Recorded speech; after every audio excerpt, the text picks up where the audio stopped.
livre, j'ai voulu reprendre différentes situations amoureuses, qu'on soit en couple ou pas, qui sont récurrentes et dans lesquelles un grand nombre de personnes se reconnaissent.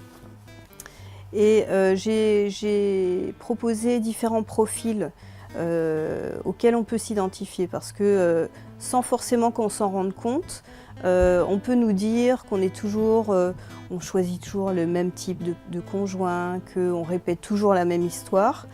Donc il y a un des chapitres par exemple qui vous aide, qui aide le lecteur à identifier son scénario amoureux, c'est-à-dire qu'est-ce qui se rejoue d'une rencontre à l'autre ou au fil du temps, qu'est-ce qui se répète. Donc je me suis intéressée à ce phénomène, sur quoi il repose.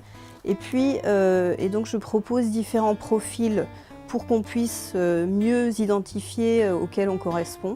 Est-ce qu'on a tendance à éviter, c'est-à-dire quand il y a des problèmes, on préfère ne pas entrer en matière, laisser l'orage passer, ou est-ce qu'au contraire on va en rajouter, on va toujours chercher des explications, vouloir régler tous les problèmes avec son conjoint, etc.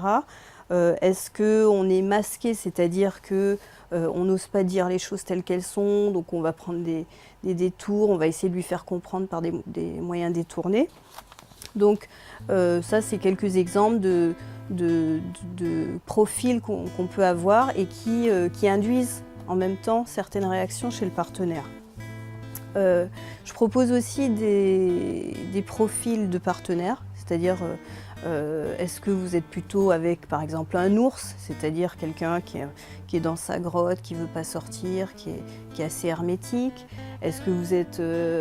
Il y a différents profils qui sont proposés. Est-ce que vous êtes avec un mendiant ou une mendiante, c'est-à-dire quelqu'un qui est toujours en train de réclamer, qui est mandé, qui n'est jamais satisfait, qui en demande toujours plus? Est-ce que vous êtes avec un conjoint poule, c'est-à-dire qui s'occupe de tout, mais finalement qui contrôle tout et qui vous étouffe, ou qui vous reproche de ne pas avoir fait telle et telle chose à sa façon?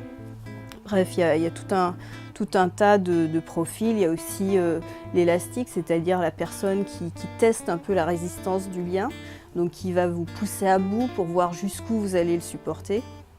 Voilà, donc il y a différents profils du partenaire qui sont aussi proposés, avec l'explication derrière ces différents fonctionnements. Donc pourquoi est-ce que votre conjoint a un comportement d'ours? Qu'est-ce que ça signifie? Est-ce que ça signifie qu'il veut pas entrer en contact? Ou est-ce que ça signifie qu'au contraire, il ne sait pas gérer la situation et c'est pour lui la seule manière qu'il a apprise de gérer des problèmes, c'est de s'effacer, de ne pas trop se faire remarquer. Donc dans son enfance, c'est probablement le fonctionnement qu'il a dû mettre en place parce qu'avec ses parents, c'est comme ça que les règles ont été établies de façon implicite. Sauf qu'avec vous, ça ne va pas forcément marcher comme ça.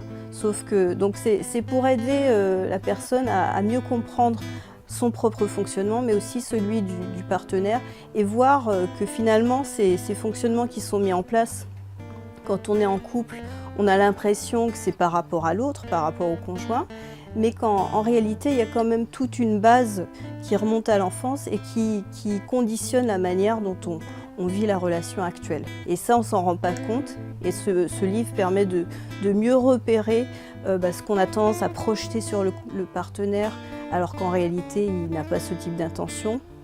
Qu'est-ce qu'on induit aussi dans la relation et son partenaire, à l'inverse, comment lui, il a été formaté d'une certaine manière à travers son enfance et comment ça influence la relation avec soi.